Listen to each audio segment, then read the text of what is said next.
एक प्रोग्राम में खिताब करते हुए आरएसएस सदरा मोहन भागवत ने आबादी कंट्रोल पर अपनी राय दी है। उन्होंने कहा कि आबादी और खुराक बढ़ाने का काम सिर्फ जानवर करते हैं। जिंदगी का मकसद सिर्फ जिंदा रहना नहीं होना चाहिए।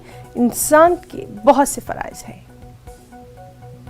किसी के पास अगर बुद्धि नहीं होती तो man is the weakest animal of the earth. लेकिन एक कॉग्निटिव इंपल्स आया कभी उसके जीवन में, उसने उसका जीवन बदल गया, सर्वश्रेष्ठ बनाया। लेकिन केवल खाना पीना, प्रजा बढ़ाना, ये तो पशु भी करते हैं ना। जो ताकतवर है वो जी लेगा। Is the law of the jungle, survival of the fittest. This is a truth applicable to animals, not to humans. In humans, the fittest persons will make others survive. The fittest will help weakest to survive. That is human excellence. Human excellence यानी क्या है?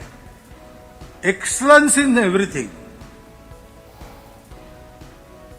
But it must be human. What is this human? Human is to use your own faculties to make the world survive, to make the world grow, to make it a happier, a peaceful world. ये मनुष्य की व्याख्या है, उसके जीवन में